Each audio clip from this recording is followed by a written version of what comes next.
So as I mentioned, Mantegna is an artist who has never been the focus of a drawing from history workshop. And this series is going to be all about Andrea Mantegna. And he is one of the most important artists of the Paduan school. And we focus on lots of different schools in the Renaissance workshop and in drawing from history. We've looked at the Lombard school, we've looked at the Venetian school, we've looked at the Florentine school very extensively. We've looked at lots of different, we've looked at, the Antwerp school with Rubens and Van Dyck recently. So we've had a broad range of different schools within early modern European art, but we've never done a workshop on Mantegna, and we've never primarily focused on the Paduan school. And Padua is an important place in the Renaissance. It's a very, very important place. It's an important place for the dawn of Renaissance humanism. It's an important place for the history of Renaissance painting. It's an important place for Renaissance sculpture. Donatello was quite active in Padua. And it's also the hometown of Andrea Mantegna, who in the Renaissance was regarded as one of the foremost painters in all of Italy, and painters like Giovanni Santi, who was Raphael's dad, and Giorgio Vasari, who was one of the preeminent Florentine figures in the 16th century, really praised Mantegna as being one of the greatest artists of the 15th century. And so I'm delighted to be discussing him today, and in this workshop and in the workshops to come in this series, we're going to be opening up his life and his work in a way which puts together his influences and the sorts of things that he was inspired by, and also a little bit about what he inspired as well as an artist. So as I'm giving an introduction or an extended introduction, I think it would be a very good idea for you to be drawing this extraordinary figure here of a man reclining on a marble slab or a stone slab. This drawing is housed, as you can see, in the British Museum. So let me get on with our introduction. Okay, so Mantegna, he is born in 1430 or 1431, and he dies in 1506. So he has a very, very long life and a very, very busy and prolific career, and a very long career, because he is active as a professional artist from his teens.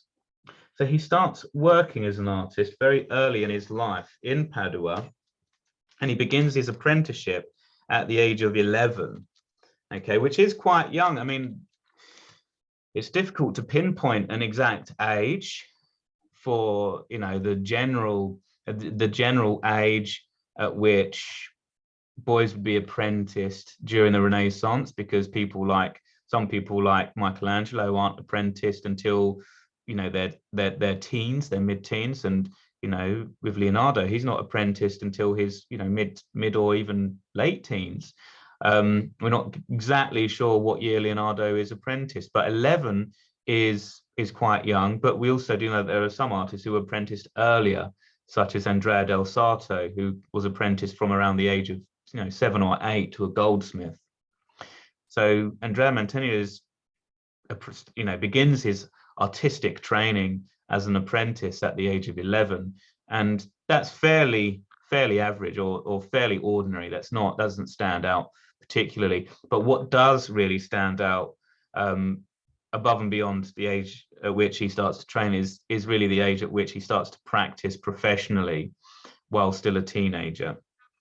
Okay, so I've just put my headphones on. Okay, so he's born in Isola di Carturo, and that place is now called Isola Mantegna, because in the 1963, that municipality decided to change the name of the Isola to Isola Mantegna, because they wanted it to bear the name of its most famous artist, who is one of the most famous figure from that district. And it's a place near Padua, okay, and it's in the Veneto region of northern Italy. It was, in Andrea Mantegna's day, within the jurisdiction of the Venetian Republic. So in the early modern period, prior to the disbanding of the Venetian Republic during the time of Napoleon, Padua and Isola di Calaturo were part of the Venetian Republic in northern Italy, the Veneto region, which disbanded in 1797. Like many artists we can name, I mean, we've all been doing drawing from history for some time now.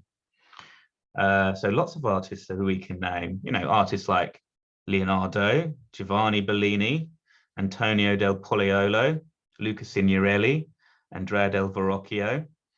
These artists who were born between 1430 and 1455, leading up to and around the mid-Quattrocento, the 1400s. Mantegna, who ranks among these artists, being born, you know, in 1430 or just in 1431, he played, just like these other artists, a significant role in transforming the arts of painting and design. So there's a very transformative period in the Renaissance, which is led by the generation of artists that belong to the same generation as Andrea Mantegna, artists who were born around and leading up to 1450. So from 1430 up until 1455. Leonardo is one of the younger ones, being born in 1452. And the artists who were born in that time, leading up to the middle of the 1400s, they contributed, or the significant artists really did contribute to something really, really profound in transforming the standard of drawing, the complexity of drawing. And it had lots of things to do with this because of the wider availability of paper becoming more affordable, so artists could experiment more, but also the willingness to experiment more, and also the fact that lots of developments had been made leading up to the mid-1400s, that by the time that these artists were working, there were lots of ideas that were ready to build onto. And we're going to be discussing what those ideas were. And I'm sure that some of you can already think of some of the artistic ideas that had transformed art and painting leading up to this time. So in this new series on Mantegna, we're going to discover his contribution and how his innovations in painting and drawing helped to establish Renaissance naturalism and the consolidation of incredibly high standards of draftsmanship, which characterize the 1470s onwards. So the artists of the generation that I'm talking about, people like Signorelli, people like Bellini and Pollaiuolo, Verrocchio, they all brought about something dramatic in the 1470s. So in the second half of the 1400s, where drawing reached new heights of sculptural plasticity and chiaroscuro and perspectival complexity. There were so many things that reached new heights in the 1470s because of the artists of this generation. And Mantegna is a very, very much a leading figure in this period. So what were his innovations, though? What inspired him, and how did his art impact other artists in and beyond Italy during the Renaissance? What does his art do differently in its approach to sculpture, the sculpturesque elements of art and space? And that's really our title of our series. It's Space and the Sculpturesque, relating to Andrea Mantegna. How does his art depict the human form, and how does it situate these human forms in a narrative within a spatial organization in the picture frame? As I was saying, there was a pivotal time in the Renaissance leading up to the 1470s because of what an elite group of artists, so a group of really, really elite artists who were pioneers who were born in the first half of the 14th century, 1400, sorry, were doing. So there's a real transformation, and it's because of slightly earlier artists who had paved the way for new developments in the arts. And so we're going to be looking at various different art, influences that has shaped the history of art from the Paduan school, but also from other parts of northern Italy, also from Rome and from Florence. So artists of Mantegna's generation built upon the ideas of perspective, of figurative naturalism, which is to depict the human form, the head and the figure, in a physically convincing way, which may yet be highly idealized, but still based on nature. And also the naturalism of the figure really does rely on the three-dimensional modeling of the form using tone and a dynamic range of line. And artists of Mantegna's generation also built upon the ideas of narrative composition, what would become genre painting or history painting. Okay, and these things had already been developed to an extent by earlier painters and artists like Giotto, like Pisanello, like Gentile da Fabriano and Masaccio and Donatello, Paolo Uccello and Piero della Francesca, and also northern painters like Jan van Eyck. And these artists were all artists that Mantegna was aware of.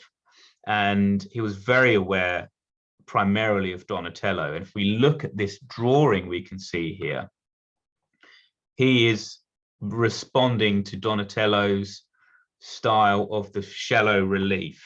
Okay, so the shallow relief sculpture, just using 2 or 3 layers of hatching to develop enough tone to give a sense of shallow relief, but it's also the perspective here and the foreshortening in this particular drawing, which is really bringing us an illusion of form in space. And this is very sculpturesque, and this drawing, that's why I've chosen this drawing as the introduction screen to this series on space and the sculpturesque with relation to the work of Mantegna. So these ideas that had been developed, these ideas of perspective, figurative naturalism, and narrative composition, these 3 central ideas that had been developed by artists that I've mentioned, earlier artists which I've mentioned, they were built upon and refined by artists like Andrea Mantegna. Artists like Mantegna added more complexity to the design process, used deeper tonal modeling for sculptural effects on paper and in paint.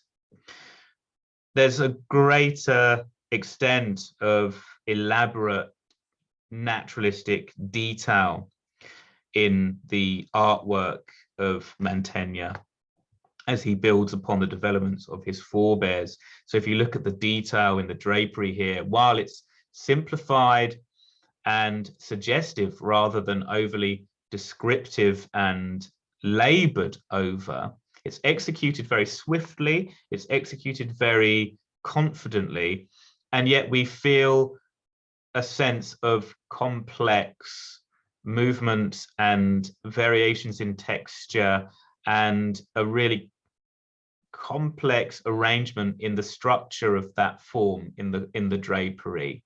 So it's very, very, very complex, and there's lots of detail, and yet the drawing has been executed in a very direct and simplified way. With, that's mastery of design.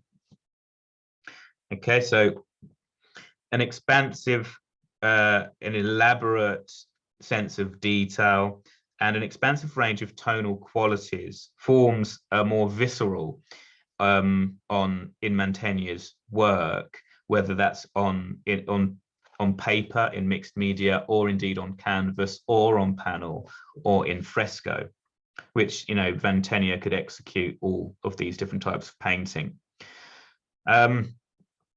Painting, sort of painting developments of perspective and figurative naturalism and chiaroscuro were combined by artists of Mantegna's generation and other artists who were born in the 1430s like the Poliolo brothers and Verrocchio and Domenico Ghirlandaio. And, you know, these different developments were brought together by these artists and really taken to the next level. Okay, so to be more naturalistic and to be more complex and to be more dramatic and to show movement in a more dynamic way. There was lots of exchange in Padua with Florentine artists. One of the most overarching figures in Florentine painting was Fra Filippo Lippi. And Fra Filippo had spent an important period of his time in Padua, and he'd left quite a substantial mark on the development of not only Florentine painting and the Florentine school, but also in Padua, which is a legacy interacted with by Mantegna. But I think the most important artist in shaping Mantegna's style is really Donatello, also Uccello for the use of perspective. Uccello, Donatello, and Fra Filippo had all been in Padua leading up to Mantegna's time. And Mantegna was receptive and aware of all of these artists and their work. He was regarded, as I mentioned earlier, in his lifetime by Giovanni Santi, the father of Raphael, as the foremost painter in all of Italy. He was regarded as an incomparable genius, even greater than Piero della Francesca, who was regarded as one of the most masterful pioneers of perspective during the Renaissance by his contemporaries. And so while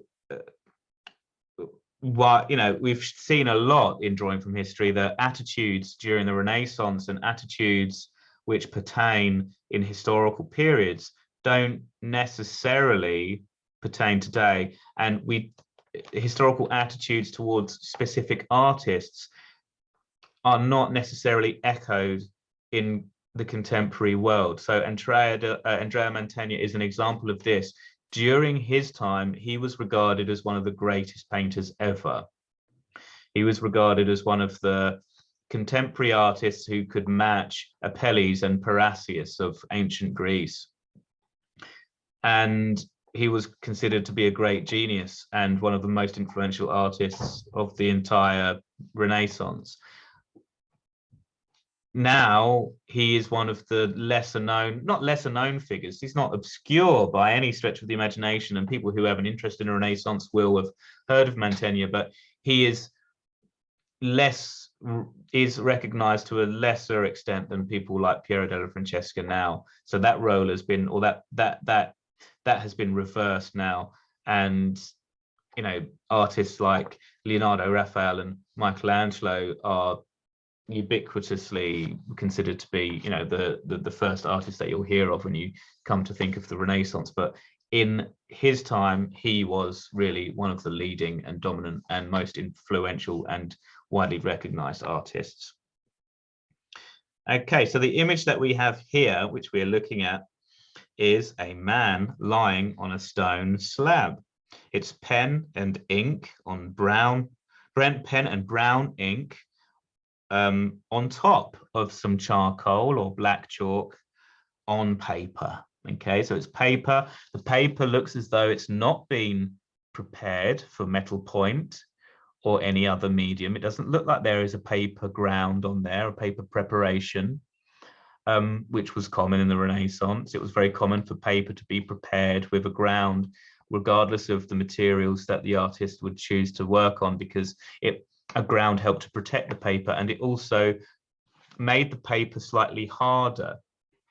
It gave the paper a hard, slightly abrasive surface, which could be polished so that it was very smooth while being abrasive to the touch of the drawing implement, whether it was chalk or a charcoal or metal point of some description.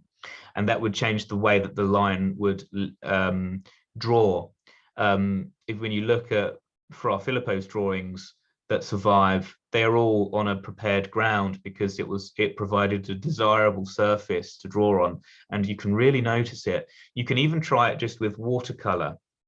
You don't need to go to the extent of preparing the paper in a traditional way with bone ash and various other historical pigments mixed in an animal collagen glue, which is a historical method, you can even just brush on 2 or 3 layers of watercolor, and that will create a pigmented ground, which will change the feel of the paper, make the paper slightly more abrasive. And it will also change the way that it feels drawing on. I really noticed it this morning when I was drawing. I'm looking at Fra Filippo quite a lot at the moment, and I'm working just in a sketchbook with modern materials. And I was looking at a Fra Filippo drawing, and the head was missing, so I had to reinvent the head. I had to make up the head myself, but that is just watercolor on the paper there. There's a very sort of 15th century style drawing, very simple, very almost medieval looking, with the white heightening, and that's just graphite pencil on a watercolor prepared paper using very traditional drawing methods. And it felt very differently just having watercolor on the paper. So it's something I would recommend you trying, just putting a few coats of watercolor wash on the paper and seeing how it changes the feel of drawing in pencil. And I would use as good a quality watercolor as you can, as is available and accessible to you, because the better quality the paint, the more the pigments will remain adhered to the surface. Because if you use very basic, and thank you, Christine, that's incredibly kind of you. If you use very basic watercolor, which is at the very more, when it's the most sort of affordable type of watercolor, it might not be of such good quality, which can mean that the pigment, when you dilute the watercolor to make it into a workable wash to prepare your paper, the pigments don't remain as fixed, and so it makes the drawing very vulnerable to being just simply brushed off. So if you're going to do that, I would recommend using, decent materials which are of a sufficient quality to ensure that the ground remains stable. Because if the ground isn't stable, then nor will the drawing be. So that drawing on in my sketchbook is done with very affordable watercolor. I haven't used the special prepared grounds that I make myself, and the drawing can just be rubbed with the finger and it will just fly off. So yeah, watercolor's made with this. Okay, it's made with gum arabic, and I don't make my own watercolors. I would if I were to do a few bits of if I were to do something very historical, I would use, but that's the gum which is then dissolved and used as the binder in watercolor paint. And if this is of poor quality, or if this is used, if not enough of this is used to make the watercolor paint more affordable, then it won't have the adhesive quality that the paint requires. So yeah, anyway, that was a real diversion from the fact that this paper doesn't have a ground on it at all. So it's very common for a paper to be prepared with a ground in the Renaissance, because it protects the paper and it suits the style of Renaissance drawing and the approach of Renaissance drawing. This drawing is executed simply with black chalk or charcoal. Black chalk and charcoal are almost the same molecularly. This is the sort of black chalk that was used in the Renaissance. Okay, so that is from Piedmont. Okay, and that is of the same quality that artists like Leonardo and Mantegna used. And the charcoal that I have here is, it's simple willow charcoal. In terms of their chemical structure, incredibly the same, incredibly similar. They're almost indistinguishable because they're basically based, they're very rich in carbon. But this is like basically a fossilized carbon, and it's heavily compressed, and the particles are far harder in the black chalk, and they're more splintery. These particles in charcoal are very splintery as well, but they're not hard particles, whereas the particles in black chalk are much harder. It's kind of like a fossilized carbon-rich stone.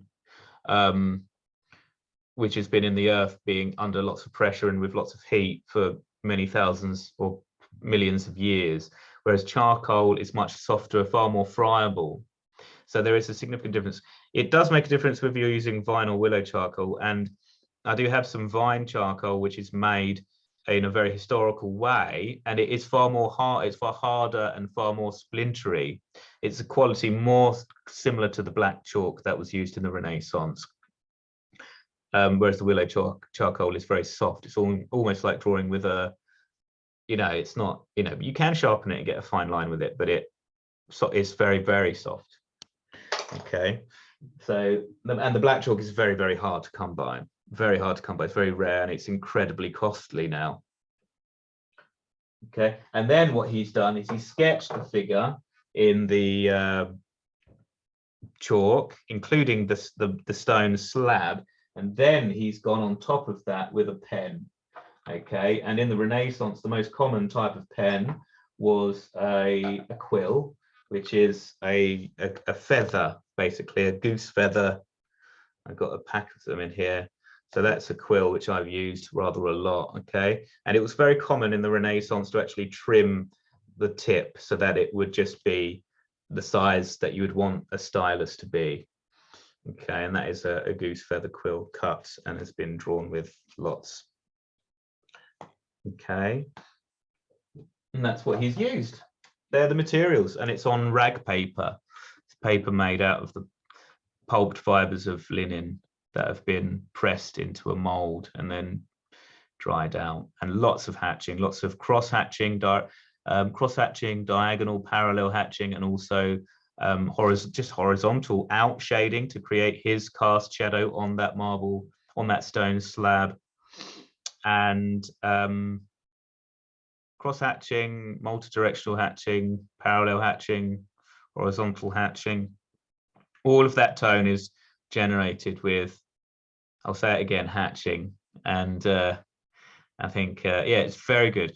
If you ever read Vasari, not his lives, but his treatise on technique, Vasari on technique, it was included in some editions of the lives of the artists. And if you do read the lives of the artists, he does talk about techniques when he's talking about individual artists. He does talk about artistic process. So Vasari is an incredibly useful source for lots of things, although you do have to, treat him with a measure of care because of his biases, which are very well known.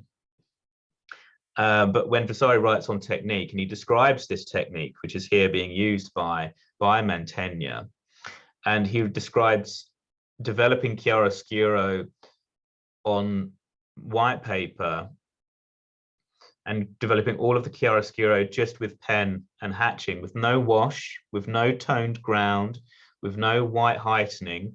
He regards this as the most difficult and the most masterly approach to drawing. And we have a foreshortened figure here in perspective, and we have drapery and the figure and face, and this combines these developments that I was talking about in one simple image on paper by this artist.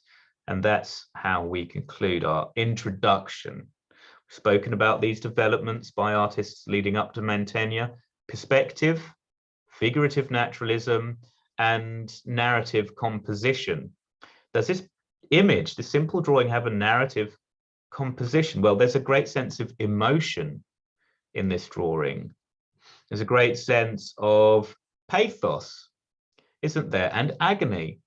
It really does remind me almost of an entombment or a pietà because of the pose, and also the stone slab. It's like a lid to a coffin, to a stone coffin. We don't know what painting this relates to. It is a drawing from, is he quite a mature artist at this time? Yeah, so this drawing is from between 1475 and 1485, this drawing. And so it's not an early work by him. He's already a mature, it's already, he's not in his early period by this point. His early work is really in the 1450s going into the 1460s. So he's a mature artist by this point. But yes, so there is a great sense of narrative composition here because of the pose and the emotive capacity of the pose. There's highly developed figurative naturalism here with the tonal modeling and also the understanding of anatomy. You can see how Mantegna is bringing you a clear sense of the tension and movement in the body because of the anatomy, which is clearly delineated. You can see the man's sternum. We can see the tension in the chest muscles in the middle of the sternum. We have those fibers of the pectoralis major pulling at the sternum right in the middle there. You can also see tension in that muscle running along the side of the man's neck, just behind his ear, and connecting to the sternum is the head turner muscle, which we also call the sternocleidomastoid. That big muscle at the side of the neck is stretching across there to the manubrium. It's connecting to both the clavicle and the manubrium there. The manubrium is the pit of the neck. It's that sort of that groove at the base of the neck you can see in the drawing.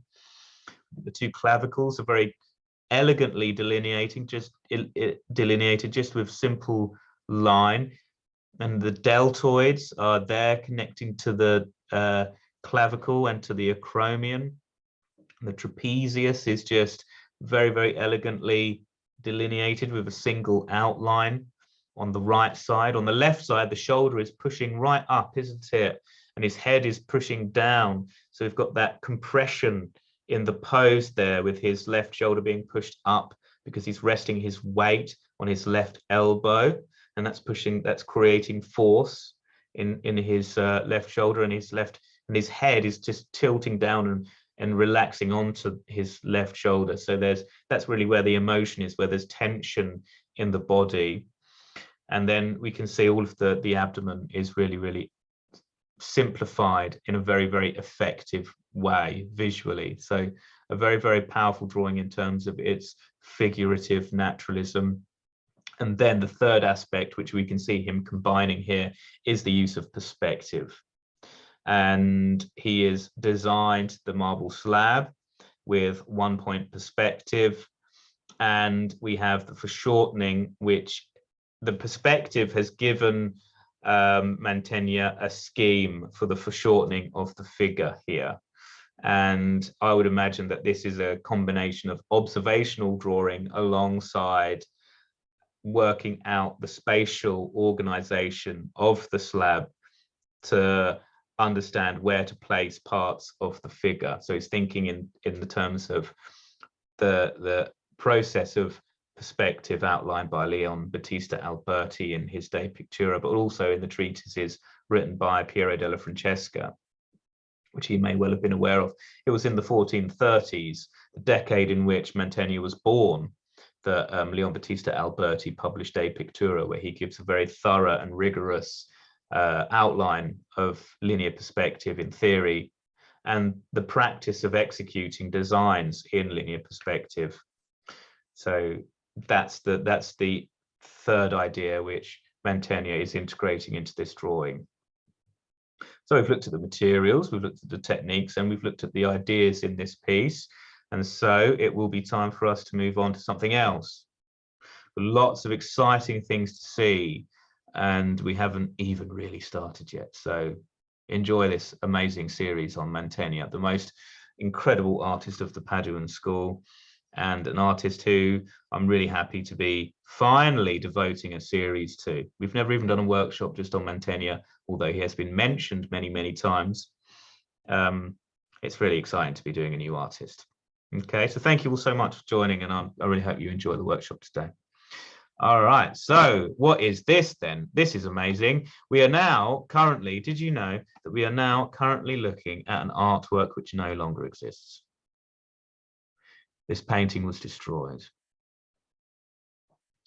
And it's an absolute tragedy because this chapel, the Ovetari Chapel in Padua, which is in the Church of the Eremitiani,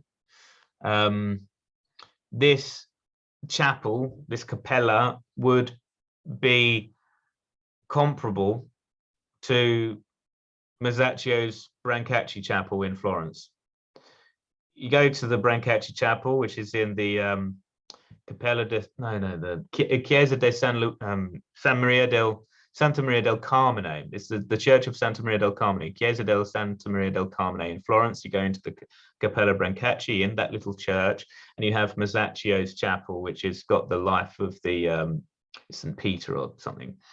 And I mean, it's the most amazing. It's just it's beyond. It's so important, so influential. Now, this painting belonged to the fresco cycle in the Ovetari Chapel, and if it survived today, if it was still there today, it would be in the league of the Brancacci Chapel, which is Masaccio's great masterpiece. And you know, the Cappella Sistina, Michelangelo's Sistine Chapel, you know, the Sistine Chapel ceiling and the nave, which is painted with his Last Judgment, the Final Judgment. That's the great sort of testament to Michelangelo's genius as a painter. Mantegna's chapel was gone.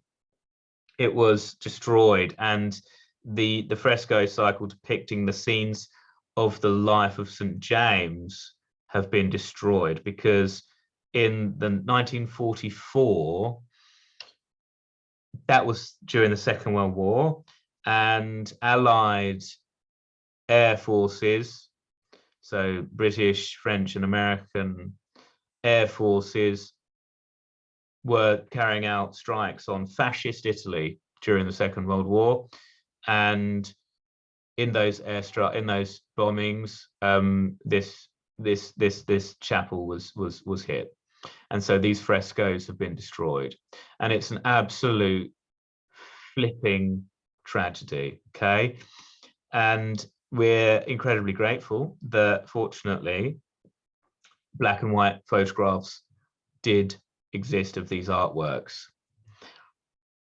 We did look, didn't we, in the second week, in the second part of the Caravaggio series, Titian's Martyrdom of St. Matthew. That painting was destroyed in a fire in the 19th century, but there's a very good copy that we did look at, didn't we? And there are also engravings. There would be engravings as well of this painting, but it's very good that we have black and white photographs, and some people have even colorized these black and white photographs. What we've got here, everyone, is an example of Andrea Mantegna's early work. Okay, and so he started work on these paintings in 1453, which would make him how old? If he was born in 1431, it would make him 13, 14. He was a teenager. He was a young teenager when he was working on these paintings.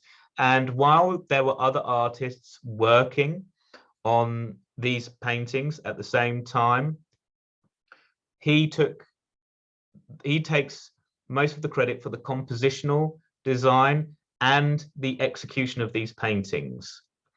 There were other hands at play, but Mantegna was the dominant artist in the execution of these commissions.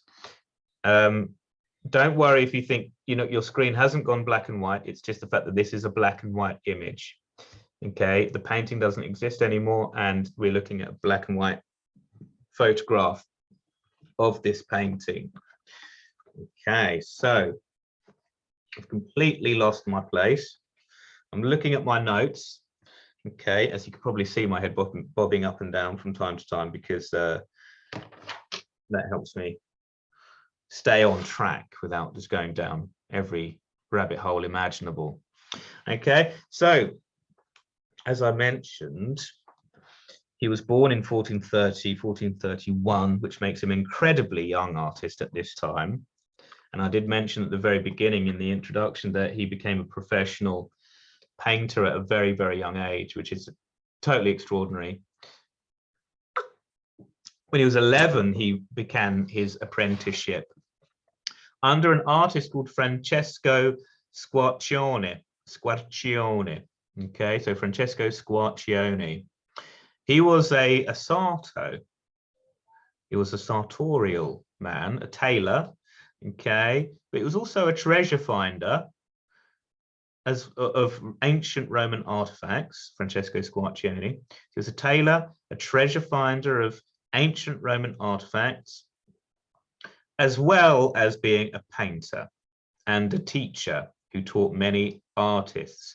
Squarcioni was born around 1395 and he dies at some time after 1468. So he's an artist of the Trecento. Well, he's not an artist of the Trecento because he's born right at the end of the Trecento, the 1300s. So he's an artist of the first half of the 15th century. He's also an artist from Padua, and he did actually also teach some other notable artists of the northern part of Italy, like Cosimo Tura, quite an interesting draftsman, very much a draftsman who looks as though he's part of the orbit or overall sphere that Mantegna also belongs to. When you look at Tura's drawings, they're very expressive, they're very dark, very edgy. And also Carlo Crivelli is another artist who was first trained by Francesco Squarcioni, and Carlo Crivelli would be a great subject for a series, drawing from history. So while we might not do Cosimo Tura anytime soon, we might be looking at Carlo Crivelli at some point soon in the coming series. Okay, so in Squarcioni's workshop, in his school, many artists were trained and trained in the art of painting and drawing, but also taught about Roman art and culture. Squarcioni was a really passionate antiquarian who loved ancient Rome. He loved ancient Roman sculpture, he loved ancient Roman literature, and he passed on his passion to his students. He taught his students, including Mantegna, Latin, for example. So he's a kind of intellectual and artistic hybrid, an interdisciplinary artist, an eclectic creative mind was Squarcioni. So this is very important for framing our perspective on Mantegna and his early development.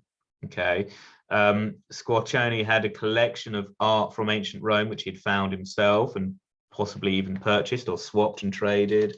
And he also had casts of other Roman artworks which he didn't own, so he had casts of them, fragments of Roman artworks, and also, you know, think about relief sculpture. He would have had a collection of Roman relief sculpture, and if you look at, you know, relief sculpture had a really big impact on drawing in the Renaissance. And if you look at this amazing image here, we can see there's a strong sense of sculptural modeling and a real desire to create a sense of relief in all of these draperies and all of these moving forms. It's like looking at a hammered out low relief metal piece of metal which has been hammered into relief or cast into relief. Okay, so there's a strong sense of a desire to create a sense of relief. And also look at the perspective. It really reminds me of Ghiberti with his Gates of Paradise, which we have done a workshop on. We've done a whole workshop on the Gates of Paradise before, which we'll have to repeat at some point because it's so central. The perspective is something that one can achieve in a low relief sculpture as well. And that's really what Mantegna is emulating here. There's great influence of Roman art and the monumentality of Roman art and of Roman sculpture, and also architecture. That's something that Mantegna is really masterful at executing, is a sense of architecture in 3 dimensions and also in a very elaborate and complex perspectival organization. So using arithmetic and geometry to organize the spatial dimensions of the picture to create a very convincing visual experience of form and architecture in space. It's incredibly dynamic and it's very pioneering. When you look at this painting, we are looking up at the figures and at the architecture as though we're very, very low down. It's almost like we're looking up from the floor, as though we're laying, or as though we are prostrate, like that man in the foreground there. And so that gives us the perspective of someone kneeling or lying on the floor, looking up at the scene. This is very, very novel, very, very peculiar, and incredibly imaginative. So Mantegna at this early stage in his life is showing an absolutely remarkable creative imagination and a real boldness. And to think that he's a teenager is actually quite it is utterly remarkable, to say the least. Okay. Also, the great influence of Donatello. If you look at these poses here, these poses in contrapposto, and poses of that man standing there with the shield like that, it really does recall to me Donatello's St. George. And here with the contrapposto figure here with one leg behind, it does recall Donatello's bronze David. But just Mantegna is very sensitive to Donatello's relief sculpture, and that's the main point here, the shallow relief sculpture. So this is one of his first works. This is one of his earliest works. His first work was an altarpiece in Santa Sofia, which was painted in 1448 when he was incredibly young. And he was just 18 at that point. Okay, he's in his early 20s when he paints this painting. Okay, so his first works were executed when he was simply just a teenager, but his earliest painting is now lost. In 1448, he started working on these paintings. So as a teenager, he started working on these frescoes in the Ovetari Chapel. So while he was still a teenager, obviously it finished when he was in his 20s. He also worked in the chapel of San Cristoforo, which is in the same church, the Church of the Eremitiani. That there's another chapel in that church which he worked on slightly earlier than these paintings. Okay, so there are a couple of paintings that from this church which still exist, and we are going to look at one. So not all of the paintings from this church were destroyed. There is an Assumption of the Virgin, so the Assumption of the Virgin, which we're going to look at today. And there's also a martyrdom of St. Christopher, and the martyrdom of St. Christopher does survive, but it is quite damaged. And it's because in 1944 of the bombing during the Second World War. And these frescoes were all predominantly executed by Mantegna. Another thing that you may have, before we jump into really analysing this painting, and I've said quite a few things about this painting, and I'll continue talking about this painting for a little while you're drawing and maybe even taking notes. I'll mention just one more thing, that what might make Mantegna more familiar to you. You will have all heard of the Bellini brothers, Giovanni and Gentile Bellini. You may also have heard of their father, Jacopo Bellini. These are three of the dominant and most influential artists of the North, and mainly, in Venice, where Giovanni Bellini would be the painter to the Republic of Venice up until 1515, when Titian takes over. Giovanni Bellini also dies in 1516, and that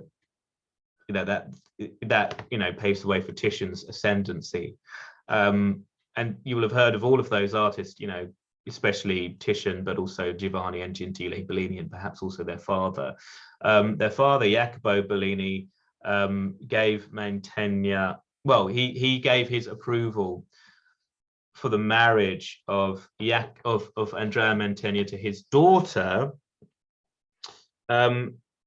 Nicolosia. Bellini. So Nicolozia Bellini was married to Andrea Mantegna, making Mantegna the brother-in-law of the Bellini brothers, Giovanni and Gentile.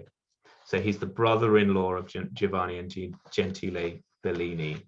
So he's part of a network. He becomes also part of a wider network alongside his brothers-in-law,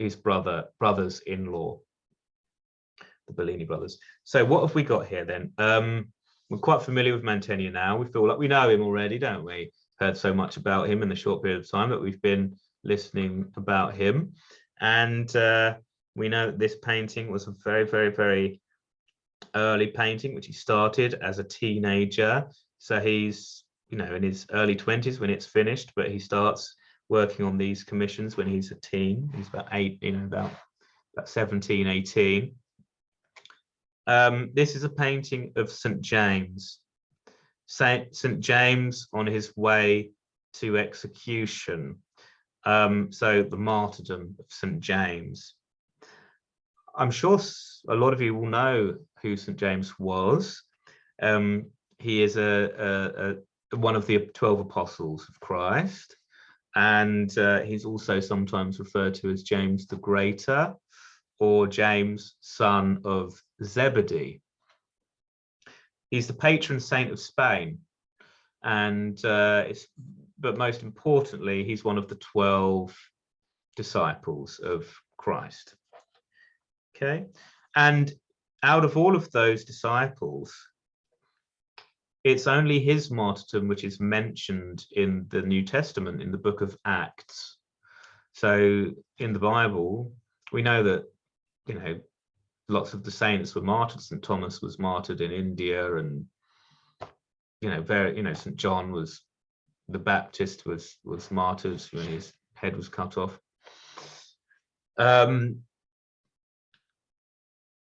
But they're not mentioned in the Bible. St. James is the only apostle whose martyrdom is actually referenced in the New Testament, in the book of Acts, and it's the Acts, the 12th book of Acts. No, Acts 12 verse 2, which is where where an account of his martyrdom is given. James was one of the closest disciples of Christ. He witnessed Christ's agony in the Garden of Gethsemane. So when Christ is aware that Judas has betrayed him, and he knows that he's going to be arrested, and he has a vision of the instruments of his passion, the cross, the crown of thorns, the nails, and he begs God to, give mercy to him, but he, understands that it's him that is going to be the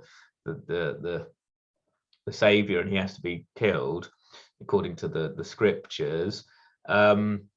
James is there. Okay, so James is actually there in the garden while Christ is contemplating his fate, after he knows that Judas is going to bring Roman soldiers for his arrest. So that's James in relation to Christ. He's beheaded, though, isn't he? So James is beheaded by King Herod Agrippa I of Judea, and this is the story of James being brought to execution. And now I wonder if you can see who James might be. There is someone with a halo, isn't there? And that's who James is, and he is there blessing someone, or they're blessing someone who is just converting. So it's actually a scribe.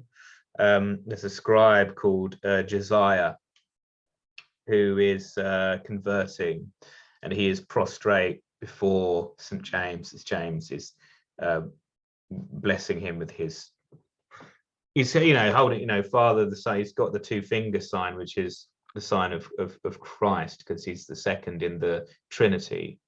And he's got one hand above his head, and he's got another hand above him like that, and he's got the halo, and he's sort of blessing this new convert. Okay, so there's also a few other things, but that aren't visible in the drawing. And what's going to be very exciting is to look at another image that relates to this painting. So yeah, I mean, yeah, I've mentioned quite a bit already. I mentioned a lot about the perspective, and you know that moving perspective. The perspective on that is just extraordinary. Very recalls Masaccio's use of perspective in the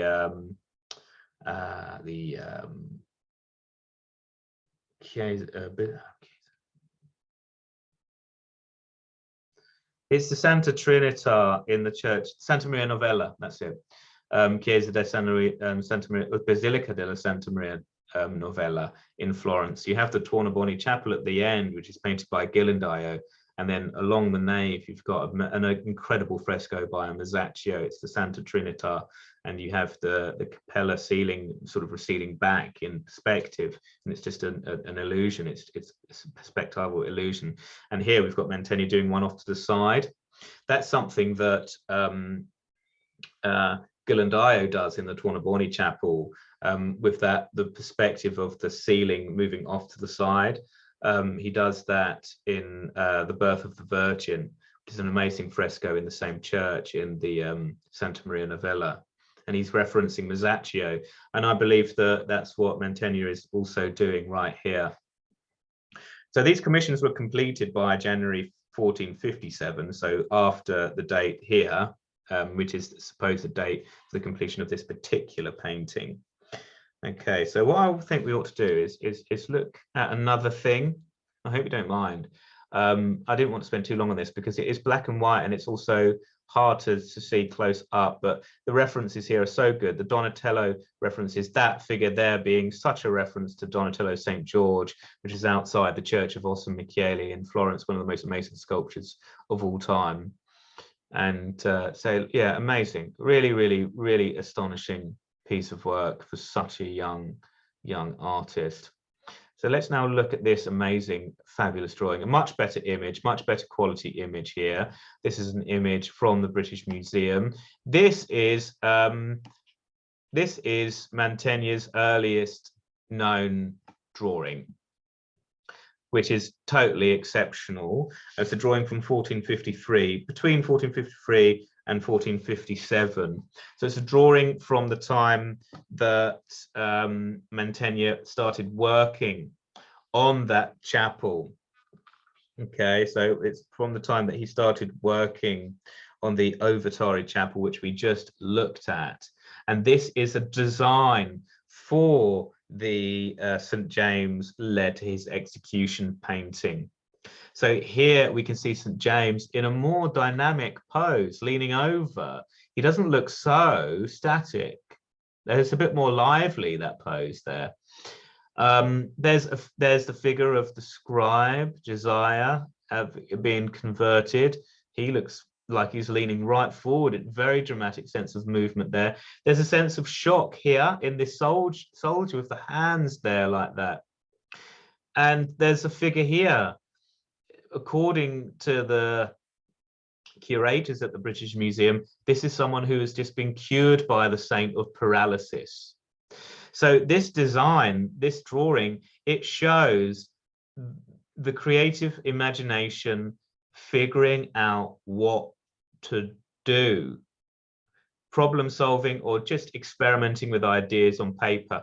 The perspective, the design of the perspective is far less worked out. This is really the figurative composition more than the architectural. It doesn't really deal with the perspective in any schematic way. My goodness, that man has got the identical dagger to me. That is a little Quillen dagger there with a cross section. And let me show you. It's almost the same as mine. Look at this. I didn't even realize until just now. Look at that. It's like the same. It's got the round wheel pommel and the little cross guard there. It's like basically the same. It's the same dagger, but mine isn't 15th century. It's made very recently, but it is still historically accurate. How cool is that? So there's that soldier there with the dagger there. Same dagger as mine. That's good. That's my little Mantegna dagger now. And what he's also done is he's drawn the figures nude. He's sketched in the nude figures before drawing the clothes, and even these figures remain basically nude, because you'd work out the movement and the pose of the figure before sketching the clothes on top. And that is something that is outlined in Leon Battista Alberti's De Pictura, okay, where he basically gives a very, I mean, his De Pictura is one of the most important texts. If you ever want to understand Renaissance art and the mindset of the art making art in the Renaissance, Alberti is an absolute must read that, because it helps you understand what was expected of artists to be able to do, and it gives a good sense of what they did do in their practice. So very useful. This is a fantastic drawing. It's the earliest drawing to survive. Scholars have made quite a lot out of the relationship between Mantegna's early formation and Donatello. So Donatello's graphic work, graphic style or graphic approach, his approach to drawing, isn't really known about, because we don't have any drawings by Donatello which have a watertight attribution. There is one drawing which could well be by Donatello, and I can't think of an artist who it would be better attributed to. It's not a particularly exciting drawing. But there are other drawings by contemporaries and slightly younger contemporaries of Donatello, like Desiderio de Settignano. And if you look at Desiderio's drawings, they show this sort of quality to them. Very simple hatching, very simple hatching. And this is a great exercise. Studying this drawing from this drawing is a very good exercise in simplification. A lot of the time when you're hatching, what you're doing, one of the problems you might have is that you're doing the hatching too dense, and you're trying to fill too much of the form with tone. If you look at these, I mean, it's so fluid and it's so minimal, and but it's so very effective, and it looks so appropriately Renaissance, doesn't it? So take a drawing lesson from Mantegna here in simplifying and in economy, in linear and tonal economy. So with Desiderio's drawings, who was a younger contemporary, possibly a follower of Donatello's, who was a fantastic sculptor, actually, very unique, very weird, and wonderful and morose and weirdly preemptive of the style of the Mannerists, with elongation and slight distortion. Really interesting artist. His drawings that do survive have this sort of quality, very, very minimal working up in chiaroscuro, but very effective tonal modeling, but just give us a very sense of shallow relief. There's not so much tonal depth and complexity here, but it is emulating the effect of shallow relief sculpture, and there is a name for that, and I've written it down. It's a word name that I always forget, because it's not one that I use very often, but it's a fabulous word, and it's stiacciato, which is the shallow relief.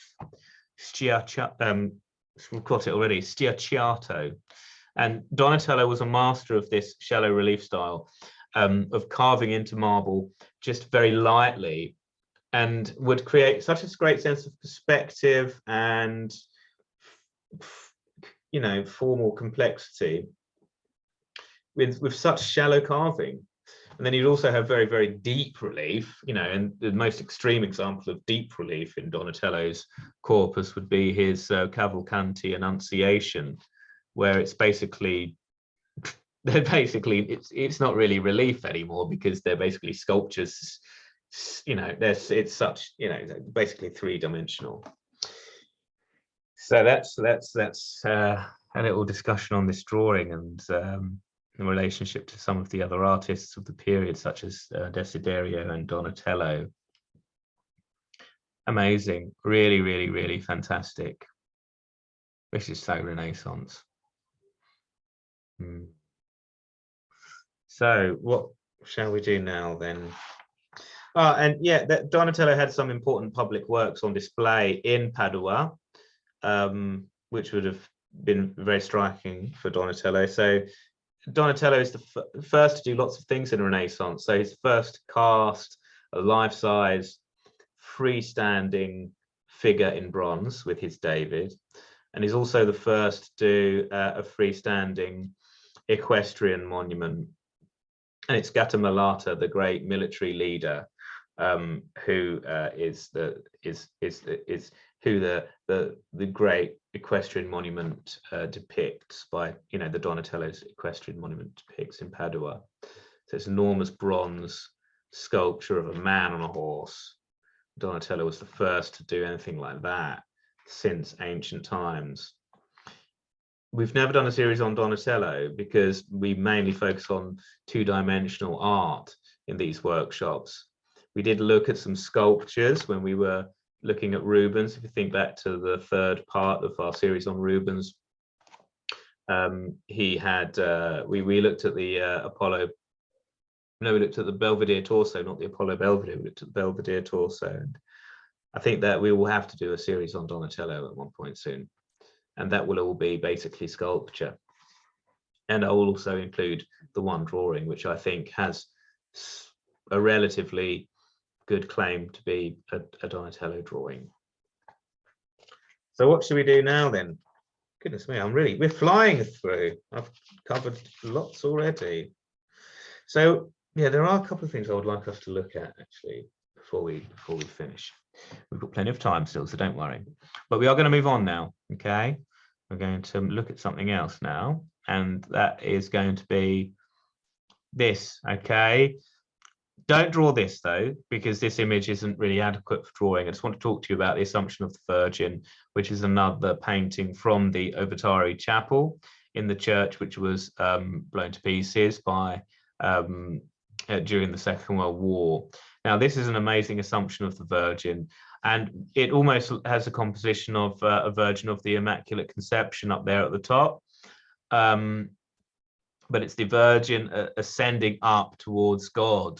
And we have the apostles down here at the bottom. There are essentially three bands or sections in the composition. The upper section, which is the Virgin ascending to heaven, accompanied by angels and cherubim. We have this middle negative space, which is where a coffin would have been. But Mantegna decided not to put it there. And then we have at the bottom, we've got these figures at the base, and these are the apostles, and these are incredible. These at the bottom there are pioneering and remarkable for the way that they interact with each other, the way that they interact with the space, and the way that they interact with the painted architecture, as though the painted figures are interacting with the three-dimensional environment in the chapel. It's so remarkable that it is, you know, it anticipates so much of the cleverness that would unfold in much later. The way that this apostle there is, you know, has his arm around that pillar there. That is someone from the painted world reaching out of the painted world into the three-dimensional world and putting his arm around it. That's the illusion that Mantegna is trying to do as a young artist. He's amazing. He is one of the most incredible painters of all time. I think I'll probably say that about every artist we've ever done at Drawing from History, but I get to choose the artists, don't I? So, and I only choose the ones that I can say that about, because we've got limited time here. And so there's no need to look at mediocre artists. We've got all the best ones to look at. Okay, so look, we've got the Assumption of the Virgin up there. She's going up to heaven. And we've got the angels flying around there, looking quite Renaissance and quite, but at the same time, quite dynamic and interesting.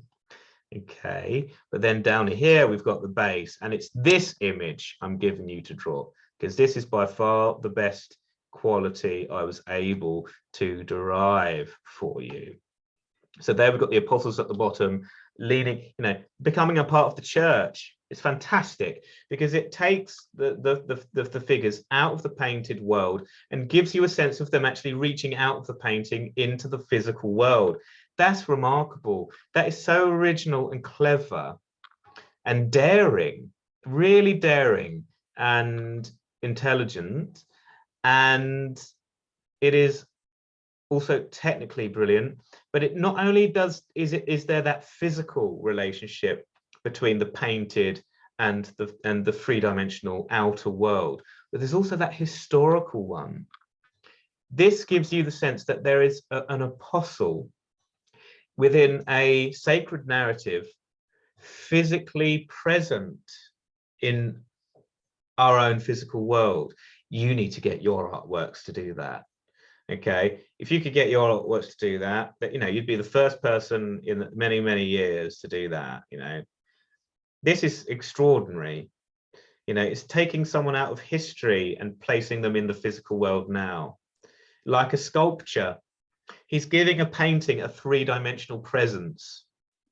He's actually turning his painting into sculpture, which is magical.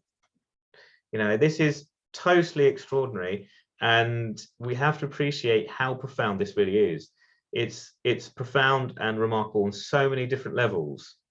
He's pushing the border, he's pushing at the boundaries between painting and sculpture by making his painting interact with the three-dimensional space in an illusionary way, but in a way that makes you feel that that's happening. He's representing that as though it's happening. So he's pushing the boundaries and the limitations of painting, and pushing painting into a sculptural domain. He's making painting behave like sculpture, which is extraordinary. When you can make, you know, if you can do what Turner did in the 19th century and make paint behave like light in the way that it, you know, swirls and moves from surface to surface and carries a bit of color from there to here, and you make paint behave like light, then you'll do something quite artistic. If you could, and what Mantegna is doing here is making paint behave like sculpture in the way that he's representing that figure there, making the figure leap out into the, you know, that figure in the painting is partially outside of the painted world and holding a piece of architecture which is not really a part of the composition. It's a part of the architectural design that encloses the painting. You know, while it's you know, it's painted, it's painted in single point perspective, but for the figure to be interacting with it like that is really, it's radical and amazing. So there's the sculptural aspect, making paint behave like sculpture, making a painted figure interact with the three-dimensional space, having a biblical figure, you know, no less than an actual apostle and disciple of Christ, interact with the physical environment that the congregation is in, makes this one of the most incredible things I've ever seen ever. Okay, so absolutely wonderful, brilliant. You can tell I like it, can't you? So there you go. So this is him as a very young man, and I don't think we need too much time to draw this. We've also got other figures that are moving and are very dynamic and in a state of elation to see the Assumption of the Virgin. Don't forget that the Virgin in traditional Christendom is really venerated as though she is one of the principal figures in Christian theology. She's not just a saint, she is a saint, but she's also the mother of God. She's also the mother of Christ. And so she has a very, very central space within Christian theology. And so she's venerated like a divine thing, a divine subject. She is a divine subject. And so she's up there with Christ and with God. Obviously, God is God, and Christ is a dimension of God in Christian belief. But she is also a divine figure, being the mother of God. She who was a mortal, who God selected to bear the Christ child, and so she is someone who is also worshipped in traditional Christian culture.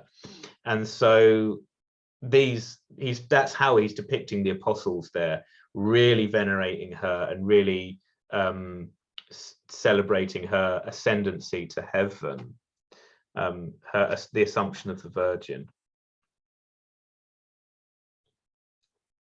Very important topic in Renaissance painting and in Christian art generally, the Assumption. Mantegna did also paint the Death of the Virgin, and I spoke about the Death of the Virgin, Caravaggio's Death of the Virgin, last week, which he painted between 1605 and 1606, just before he left Rome for Naples.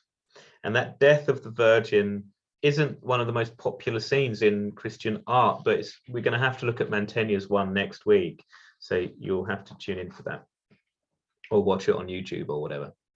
Okay, so this is yeah, a really brilliant painting. Now I want plenty of time for us to look at something else now, because we're looking at probably the most amazing. No, it's not actually. This has all been amazing, but this is another really amazing thing by Mantegna that I want you to see and I want you to enjoy, and that is the Agony in the Garden. Now, the Agony in the Garden is really one of them.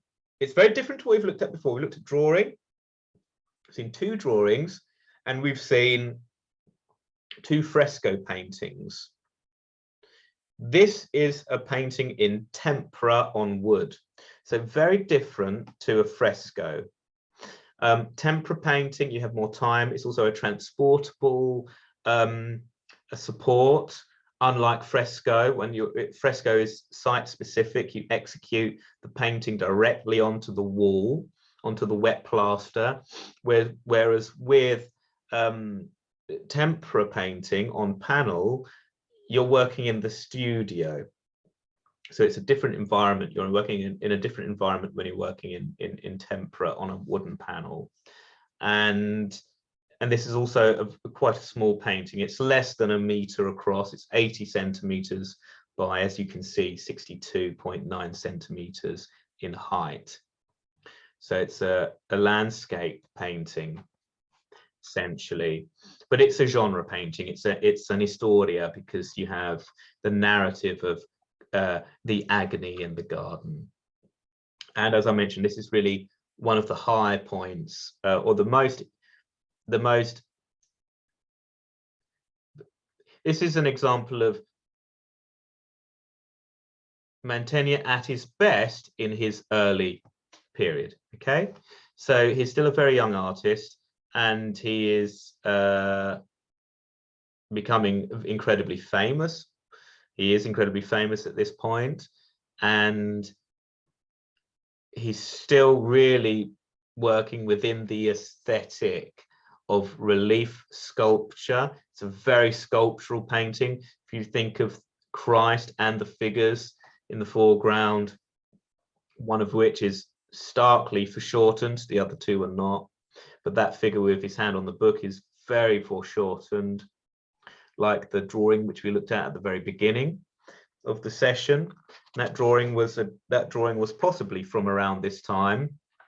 It may have been we don't know exactly what painting that drawing relates to, or whether it's just a study, but it's not too far from that foreshortened figure. It's clearly a different subject, but possibly maybe the same model or the same period. So here, what have we got? We've got an amazing painting here, a painting. I could talk about this painting for weeks. I love it. I love the rabbits. I love the animals in it. You know, these little rabbits up there, the little foliage starting to sprout up, representing new life, or is it representing the fig tree that Judas would later hang himself on, after, for for, you know, being overcome with guilt for having betrayed Jesus. We've got the birds there washing in there, representing or alluding to the concept of baptism. We've got the angels up there bearing the cross and the signs of Christ's torment, and Christ is praying to them, pleading with his with God, almost as though he's taking mass. He looks like he's in the he's kneeling, as though he's kneeling at an altar, and it's very much like he's Mantegna has turned this rock into a piece of architecture for Christ to pray at in the garden. So here we are in the Garden of Gethsemane. It's outside of the city of Jerusalem, out beyond the city walls of Jerusalem. Christ has fled. He's left Jerusalem because he knows that he's been betrayed by Judas, and you can see Judas in the background. We'll take a closer look. I just want you to sketch the whole thing. Just do a quick sketch of everything. Whiz your hand around your paper, draw very freely. Don't worry about getting detail. Just sketch the dynamic of this overall composition and enjoy the process of, you know, building a picture out of simple shapes and with lots of lines, and have no regard for mistakes. Just draw and enjoy that in that process, okay, as you're sketching the whole thing. So what we're going to do is sketch this and then look at some closer pictures, okay? So look at some close-ups. The narrative here, what about the narrative? So Christ is praying. He is in agony because he knows the fate which is about to befall him. And can see the instruments of his passion there. When we take a closer look, we'll be able to see more. The spear, which his side is punctured with by the soldier to see if he's dead. There's the pillar that he's tied to for flagellation, in case you're wondering. We'll see some of these close, and obviously there is the cross as well.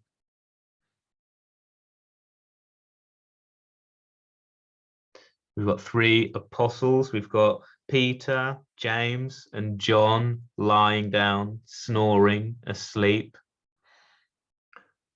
in the foreground below Christ as he prays. Got Judas leading those soldiers, and when we take a closer look, we'll see the faces of those soldiers and the detail on them. There are rabbits, there are egrets in the stream there, still reflecting the influence of Donatello's sculpture.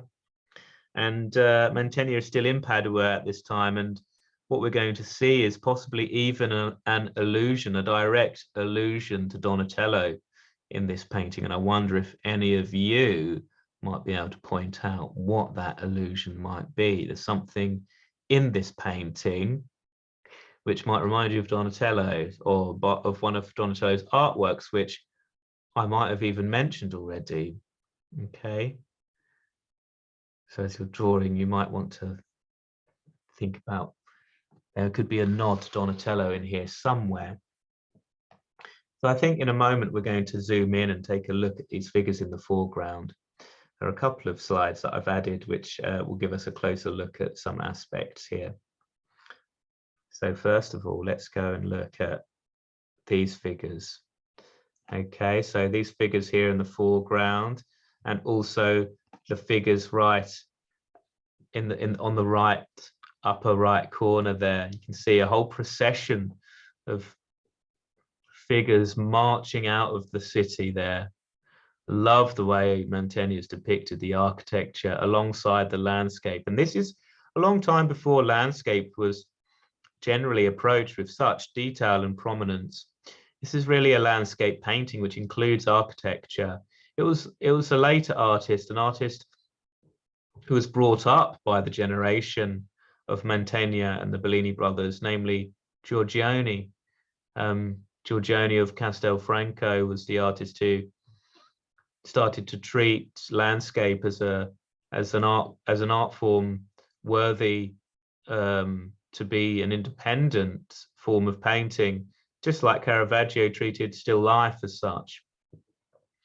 But in this painting, we see Mantegna really developing on landscape and leading towards landscape as being a very elaborate and finished form of painting in and of itself. So it's very important to recognize that, but also the distance that Mantegna is giving us a sense of with these figures marching out of the city, the open city gate there, and the procession of figures winding their way down, being led by Judas pointing the way. And we can see that he is a disciple because of his attire. He looks like a disciple there, whereas the other figures look like they're somewhat different, especially the figures behind the man in vermilion and the man in ultramarine. You can see the figures wearing breastplates and carrying shields, and some of them wearing helmets and carrying spears. So you can see that these are Roman soldiers come to take Christ, to arrest him. And then after this part of the narrative, you'd get the taking of Christ, and then you would get Ecce Homo, where Pilate bears Christ before a crowd who are baying for his execution. And then, of course, you'd have the flagellation, which comes before Ecce Homo. And then you'd have, after Ecce Homo, the crucifixion, and then the entombment, and then the resurrection. And this is part of that life cycle of Christ. This is the agony in the garden.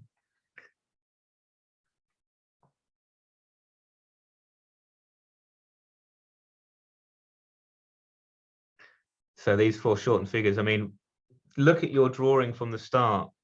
Look at your drawing of the man on the stone slab, which was drawn with great foreshortening and perspective. And think about how you learned from Mantegna how to use simple hatching and simple delineation of each of the parts.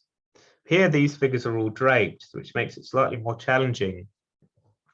Do make sure you've got the brightness on your screen turned up as much as possible, because that will let you see more of the detail. Whenever you're drawing from your screen, make sure you have brightness turned up as much as you can, so that you can, it gives you the best possible chance of seeing everything that's there. And it also lets you see the contrasts more when you turn the brightness up. Okay, so we've got one figure there sleeping with his hand on a book, probably to write the Gospels in, perhaps. Maybe it's a prayer book, I don't know. And the other two figures are lying horizontally, far more easy to draw. And all of that rock is so carefully detailed and modeled by Mantegna. And these rabbits there, they're so beautiful. These look like they've come out of model books, but Mantegna is probably working at a time where it's more customary to use stuffed rabbits, or to draw them, sketch them quickly from life, and then work up the drawings from memory after becoming familiar with rabbits, after drawing them many times. And there's another one there. There are a couple of rabbits running up this rock and the upper part of the painting. And that's an allusion to baptism there, these two egrets washing in the stream there.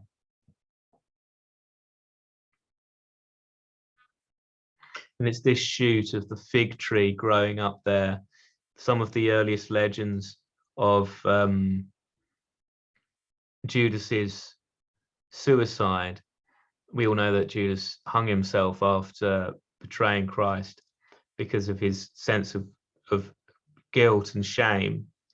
Some of the earliest legends mention of it being a fig tree. And so Mantegna has got a fig tree sprouting out here among these apostles out of the side of the rock there. These are fig leaves. You can also see his signature there. We've got Andrea Mantegna written there, and some Latin letters there, OPVS there. Right, so relatively soon we're going to take a look at the next image where we get a closer look at the upper part of the painting. Okay. So we'll look at that now. And there we go. We've got that whole procession. We've got Christ looking very much like a relief sculpture. Got that amazing bird up there looking eagle-eyed over, and Christ praying to these angels there. And we can see more clearly now the pillar. In the flagellation, Christ is tied to a pillar, and he's wearing the crown of thorns, and we've got the cross there and a spear there. And that looks like an incense or something that would relate to the entombment when Christ's body was embalmed. So all of a lot of objects relating to his passion. And there are the two little rabbits there. Stunning. You can see the bricks on that building. And there might even be a sculpture that you can see. I wonder if you can see a sculpture in this town in the city of Jerusalem. There's a great big metal sculpture somewhere in there.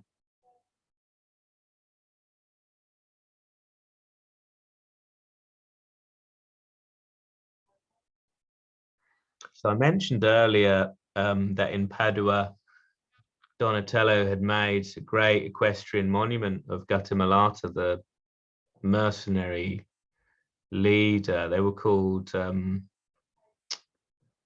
well, they were they're like military heroes in Renaissance Italy. A lot of the time, city-states depended on mercenary forces to help against invasion and rival states. And condottieri, that's what they were called, condottieri. And that's what Gattamelata was. And you can see an equestrian monument here in this painting there in gold there. And that's a little nod to Donatello, which is really, really, really fabulous. And you can really see the individual faces on all of those figures. They each have a different likeness, each have a different facial characteristic.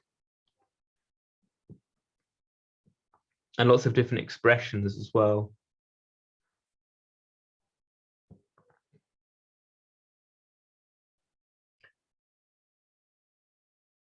Such a brilliant painting.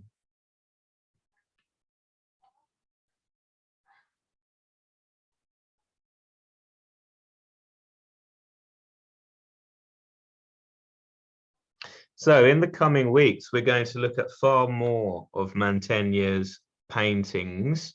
We're going to look at far more of his drawings and far more of his designs.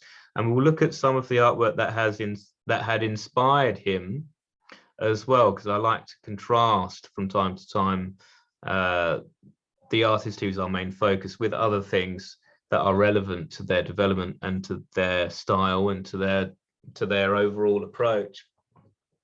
So we'll be looking at a range of things in the coming weeks. And yeah, I really look forward to sharing more Mantegna with you, lots more. And this is the start of a new block, not just of, we are starting a new series because it's a new series on Mantegna and we're doing Mantegna for the first time. But I basically organize the series of drawing from history in blocks of 3. So we've just done 9 weeks. We did 3 weeks on Van Dyck, and then we did Rubens, and then we did Caravaggio, because I wanted to I really wanted to do Van Dyck for a long time because we hadn't done him for a very long time, and I loved Sir Anthony Van Dyck, but I wanted to go from Van Dyck back to Caravaggio, and so we went from Van Dyck to Rubens, and then Rubens has that direct link with Caravaggio because he was directly influenced by him. So we traversed backwards in that block of series. So we had the 3 series that went from Van Dyck all the way back to Caravaggio via Rubens. And in this series, we're going to, in this block of series, we're going to do Mantegna for 3 weeks. And then we're going to do Bellini. We're going to do Giovanni Bellini with some Gentile Bellini. And we're going to do a 3-part series on Bellini. And then after that, we'll do a 3-part series on Giorgione before we embark on another series after that. Okay, so that's how the next several weeks will be structured. I'm going on holiday, not next week, the week after. So there'll be maybe 2 or 3 weeks where we're off from drawing from history over the summer, because I'm going to Norfolk and I'll need a bit of time to prepare your courses and your workshops and classes and that sort of thing. So we're here next week, but next week there won't be. I will try to upload something to YouTube though, a little message or maybe something, maybe like a demo or something. So look out for that next week. There won't be not next week, but the weeks that I'm away, I'll still upload to YouTube something, you know, like a 5-minute demo or a 5-minute, you know, 5 or 10-minute video talking about materials, or, you know, a different type of content, which is easy for me to just record and put onto YouTube, which isn't time specific, which I can record at any time and upload while I'm away. So I'll try my best to do something like that so that there's something for you to enjoy on YouTube, okay, while I'm away. But that won't be next week. There will be drawing from history next week, so make sure you're here and for your next part on Mantegna. And if you can't make it, just join on YouTube, okay, or watch it on YouTube. All right, so I think we're going to leave it there, and I'm going to say thank you to everybody. Thank you very, very, very, very much indeed. Thank you, John. No worries. I'm delighted that you enjoyed it, and I'm going to stop recording.